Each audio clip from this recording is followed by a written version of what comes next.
নমস্কার বন্ধুরা, সুধা লীলার হেসেলে আবারও আপনাদের একবার স্বাগত। আজকে আমি অতি পুরনো, অতি পরিচিত এবং বহুল প্রশংসিত, সবাই প্রশংসা করে যেই রান্নার, সেটা হচ্ছে দই কাতলা বা দই পোনা, দই রুই, এক একজন এক এক রকমভাবে করে।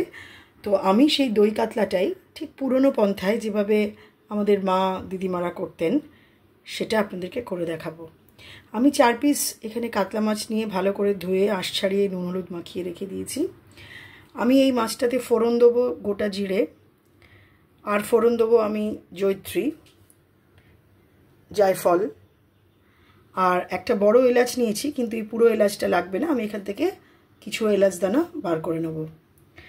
মশলার জন্য আমার লাগবে এখানে ধনে, জিরে, শুকনো লঙ্কা আর লাল এভারেস্টের গুঁড়ো, যেটা কাশ্মীরি লাল মির্চ, ওটাকে আমি নিয়ে নিয়েছি সব কটা এক চামচ করে, ছোট চামচের। আপনারা আপনাদের মাছের পরিমাণ মতো নেবেন। আমি এটা একটু পেস্ট করে নিয়েছি। আমি নিয়েছি এখানে চালমগজ আর কাজু বাটা, আর এখানে নিয়েছি আমি টক দই, আর নিয়েছি আদা বাটা। তো কম বেশি আমার এখান থেকে একটু বেশি লাগতে পারে, কম লাগতে পারে, কিন্তু এই কটা জিনিস লাগবে। আর নামানোর আগে আমাকে অবশ্যই করে এখানে দিতে হবে ঘি। আর একটা জিনিস লাগবে, পেঁয়াজ। আমি মাছের রান্নায় রসুনটা ব্যবহার করি না, একমাত্র যদি গ্রিল ফিশ বা ওরকম মাঞ্চুরিয়ান, এরকম ধরনের চাইনিজ বা বিদেশি রান্না ছাড়া। আমি যেটা আমাদের সাবেকি বাংলা রান্না, তাতে আমি জিরে আদা বাটা, কখনো কখনো দরকার হলে পেঁয়াজ দিই, রসুনটা আমি দিই না। আপনারা চাইলে এতে রসুন দিতে পারেন, কিন্তু আমার মনে হয় স্বাদের রকম ফের হয়ে যায়, মাছ না মাংস কী খাচ্ছি বোঝা যায় না, সেই জন্য আমি রসুনটা বাদ দিই। তো এবারে এখানে আমি কেটে নিয়েছি 2খানা পেঁয়াজ, কিন্তু আমার 2টো পেঁয়াজ লাগবে না, আমার এখানে একটা মতো পেঁয়াজ লাগবে। পেঁয়াজটাকে আমি কেটে গ্রেট করে নিয়েছি। আর এখানেও আমি আদা নিয়েছি, পুরো 1খানা বড় আদা। এখানেও এতটা আদা লাগবে না, আমার অল্প লাগবে। তো এবার চলুন রান্নাটা শুরু করা যাক। আর নামাবো যখন, তখন আমি ঘি আর গরম মশলা এই দুটো আরেকবার দেব।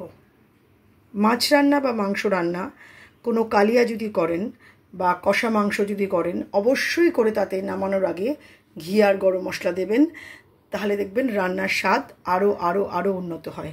ঠিক যেরকম বেশ কিছু রান্নাতে যখন আমরা মাখন দিই, তাতে যেরকম রান্নার স্বাদ এবং রং দুটোই পাল্টে যায়, সেরকম মাছ এবং মাংসে কালিয়া, চিকেনের বলছি না, পাঁঠার মাংস বা কিছু কিছু মাছের কালিয়াতে যদি নামানোর আগে ঘি দেন, তাহলে দেখবেন রান্নার স্বাদ আরও অপূর্ব হবে। তাহলে চলুন রান্নাটা শুরু করা যাক। আজকের রান্না আমাদের দই কাতলা। আমি প্রথমে কড়াইতে তেল দেবো, তারপর তেলটাকে আমি গরম হতে দেব। আমি এটা সর্ষের তেল দিয়ে নিলাম। মাছ রান্নায় সর্ষের তেলটাই বেশি ভালো লাগে, সাদা তেল নেবেন না।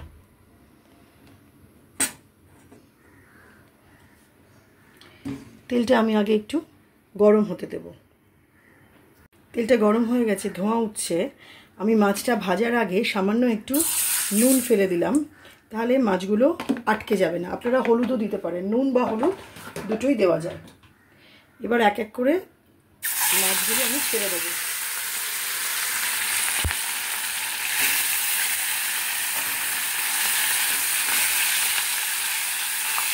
প্রত্যেকটা মাছ আগে আমি ভালো করে একটু ভেজে নেব।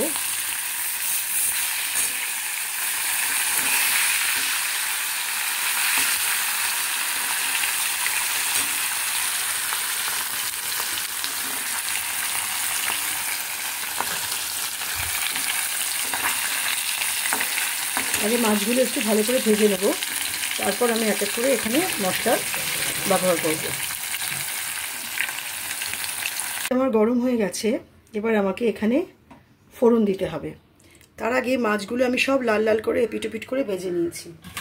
ফোড়নে আমি দিচ্ছি একটা বড় এলাচের অর্ধেকটা, গোটা জিরে, বড় এলাচের চোকলা, কিছুটা জায়ফল, আর বেশ কিছুটা জিরে, গোটা জিরে।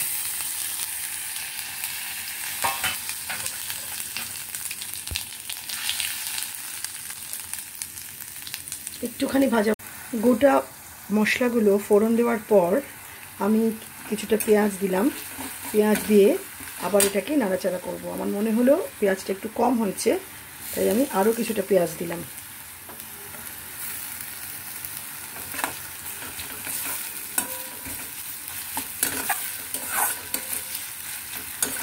পেঁয়াজ দিয়ে কিছুটা নাড়াচাড়া করার পরে এখানে আমাকে দিতে হবে, একসাথে আমি কষাবো, এখানে আমাকে দিতে হবে মশলার পেস্ট।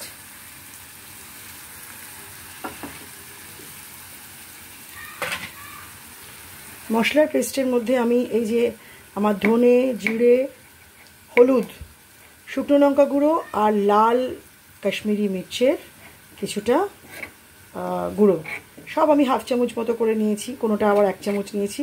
সেটা আমার রান্নার পরিমাণ অনুযায়ী, মাছ অনুযায়ী। আপনারাও আপনাদের রান্নার পরিমাণ অনুযায়ী মশলাটাকে নেবেন। জলে ভিজিয়ে রাখলে তিতকুটেটা লাগে না, সেই জন্য আমি জলে ভিজিয়ে রেখেছিলাম। এবার এটা দিয়ে খুব ভালো করে কিছুক্ষণ আমাকে নাড়াচাড়া করতে হবে। মাঝে মাঝে আমি একটু জলের ছিটে দেবো, জলের ছিটে দিলে মশলাটা পুড়ে যাবে না। এটা খেয়াল রাখবেন যে কোনো রান্নাতেই যেন মশলা পুড়ে না যায়। ওই জন্য আঁচটা যখনই কোনো মানে রান্নার মশলা কষাবেন তখন আঁচটাকে একদম লোতে রাখবেন। আমিও আঁচটাকে একদম লোতে রেখেছি, লোতে রেখে মশলাটা আমি কষিয়ে নিচ্ছি। মশলাটা যখন অনেকটা ভাজা ভাজা হয়ে গেছে তখন আমি এখানে দিলাম আদা বাটা। আদা বাটা দিয়ে আবার মশলাগুলোকে ভালো করে মিশিয়ে নিয়ে একটু ভাজা ভাজা করে নিতে হবে।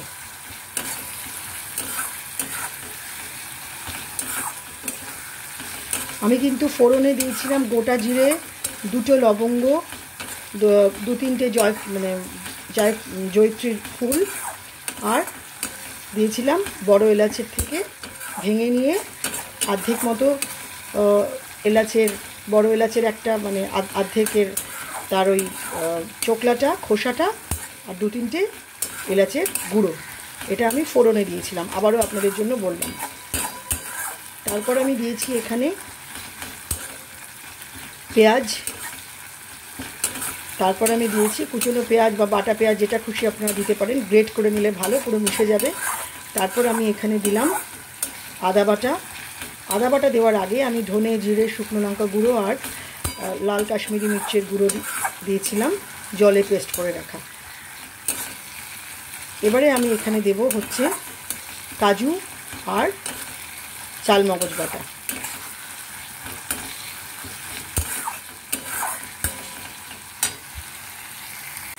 এবারে আমি এর মধ্যে দেব হচ্ছে কাজু আর চালমগজ বাটা। আলাদা করে কোনো জল আমি ব্যবহার করব না, খুব লাগলে পরে সামান্য দিতে পারি, ওই জন্য আমি এখানে এগুলোতেই যা জল আছে সেই জলেই কাজ হবে, আর মশলা ধোয়ার জল।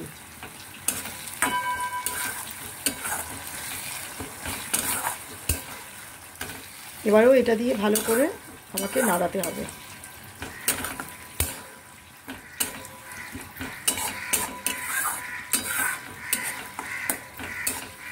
তেলটা ছেড়ে আসছে, দেখতে পাচ্ছেন।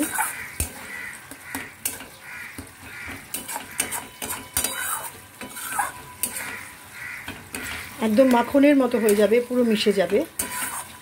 জলের ছিটে দিয়ে দিয়ে, সামান্য জলের ছিটে ছিটে দিয়ে দিয়ে দিয়ে দিয়ে মশলাটাকে কষাতে থাকবেন।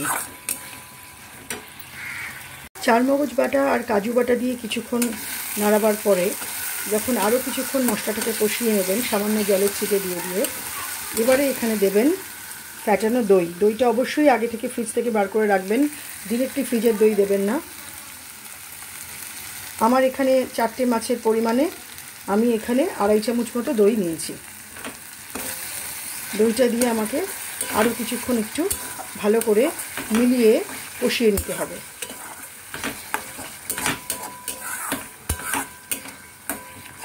আমি এখনও কিন্তু এখানে নুন দিইনি, কারণ আমি মাছটা ভাজবার সময় যাতে মাছগুলো লেগে না যায় তাই জন্য অল্প নুন দিয়েছিলাম, আর সামান্য নুন দেব, আর অবশ্যই করে মিষ্টি তো দিতেই হবে। এবার কিছুক্ষণ আরও হালকা একটু কষিয়ে নেব। যখন অনেকটা মশলা পুরোটাই হয়ে গেছে তখন এই অবস্থাতে আমি 1 চামচ চিনি দেব। চিনিটা কিন্তু অবশ্যই কালিয়া বা দইপোনায় দেবেন, নাহলে কিন্তু তার স্বাদ আসবে না। কম বেশি দিতে পারেন, আমি এখানে 1 চামচ মতো দিলাম।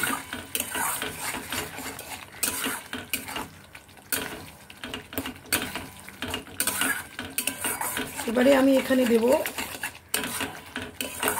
অল্প করে একটু জল।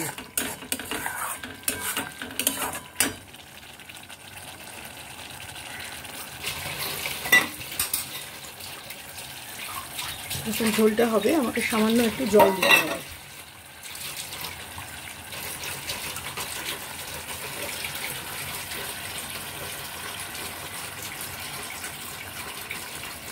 খুব অল্প, বেশি না। তো এটাকে নাড়িয়ে এবার এর মধ্যে আমাকে মাছগুলোকে দিয়ে দিতে হবে এক এক করে। এবার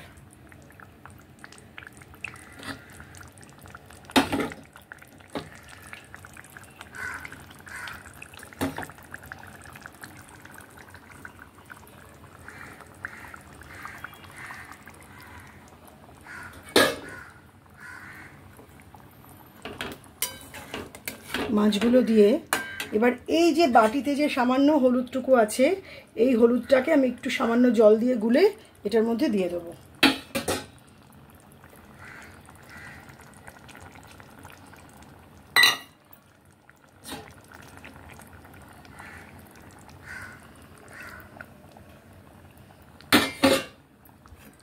মাছগুলো তো ভাজা হয়েই গেছে, এবারে একটুখানি এর সাথে একটু আমি মিলিয়ে দেবো। 2-3টে জোড়া ফুট হলেই ঘি আর গরম মশলা দিয়ে নামিয়ে নেব। আমাদের অপূর্ব স্বাদের দই পোনা বলুন বা কাতলা কালিয়া বলুন, রেডি। গরম ভাত, পোলাও, ফ্রাইড রাইস প্রত্যেকটার সাথে আপনাদের খেতে খুব খুব ভালো লাগবে। আমাদের দই কাতলা বা কাতলা কালিয়া কমপ্লিট। এবার আমি নামানোর আগে যেরকম বলেছিলাম, এই গরম মশলা আর ঘিটা এখানটা দিয়ে দেবো।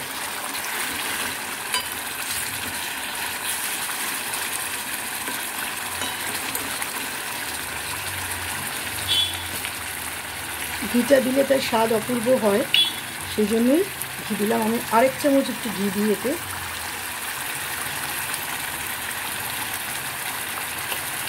এবার আমি গ্যাসটা নিভিয়ে দেবো। হয়ে গেল আমাদের অপূর্ব স্বাদের দই কাতলা বা কাতলা কালিয়া। অবশ্যই মগজ বাটাটা আর কাজু বাটাটা দেবেন, তাহলেই স্বাদের কিন্তু তারতম্যটা আপনারা বুঝতে পারবেন। বাড়িতে করবেন, খাবেন, খাওয়াবেন, কোনো আত্মীয় স্বজন এলেও করবেন, দেখবেন সবার খুব খুব ভালো লাগবে। তাহলে আজকে এতটাই। আসছি আবার আরেকটা খুব সুন্দর রেসিপি নিয়ে আপনাদের সামনে, সুধা লীলার হেসেলে। ততক্ষণ অবধি সবাই ভালো থাকুন, সুস্থ থাকুন, আনন্দে থাকুন, খাওয়া দাওয়ার মধ্যে থাকুন। আর আমার রান্না যদি আপনাদের ভালো লাগে তাহলে অবশ্যই আমার চ্যানেলটা সাবস্ক্রাইব করবেন, একটু কমেন্ট করবেন আর শেয়ার করবেন, এই আশা রাখলাম। ভালো থাকবেন সবাই।